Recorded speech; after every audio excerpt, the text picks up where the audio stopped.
আজকে আমরা কথা বলবো চর্মরোগ বিশেষত ব্রণ নিয়ে। ব্রণ কেন হয়, এর থেকে প্রতিকারের উপায় কি।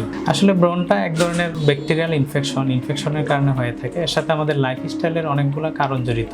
দেখা গেছে যে অতিরিক্ত রাত জাগা, অনেকে অতিরিক্ত মোবাইল ব্যবহার করা, পর্যাপ্ত পরিমাণ পানি না খাওয়া, প্রচুর পরিমাণে স্ট্রেসফুল লাইফ লিড করা ইত্যাদি নানাবিধ কারণে ব্রণ হয়ে থাকে।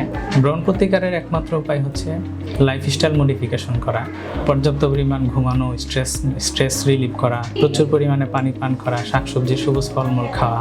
আমাদের দেখা গেছে হাই গ্লাইসেমিক ফুড যেসব ফুডে সুগার বেশি থাকে সেই সব ফুডগুলোতে, এবং কোমল পানীয় জাতীয় যেসব খাবার, এগুলোতে দেখা গেছে অনেক সময় ব্রণের টেন্ডেন্সিটা বেড়ে যায়। এইসব খাবারগুলো কম খাওয়া, ফাস্টফুড জাতীয় খাবার কম খাওয়া, সর্বোপরি ওভারঅল একটা সুস্থ হেলদি লাইফ লিড করা এবং একটা হেলদি ব্যালেন্স ডায়েট মেনটেন করতে পারলে ব্রণটা অনেকাংশে কমে যায়।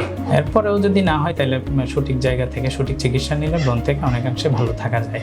আমি ডাক্তার আশরাফুল আলম, চর্ম ও যৌন রোগের চিকিৎসক ও ডার্মাটো সার্জন। চেম্বার করছি ডাক্তার ইসরাত জাহানের মহিলা hospital women's health care centre, প্রতি শুক্রবার সকাল 9টা থেকে বিকাল 5টা পর্যন্ত। ধন্যবাদ, সবাই ভালো থাকবেন। আসসালামু আলাইকুম।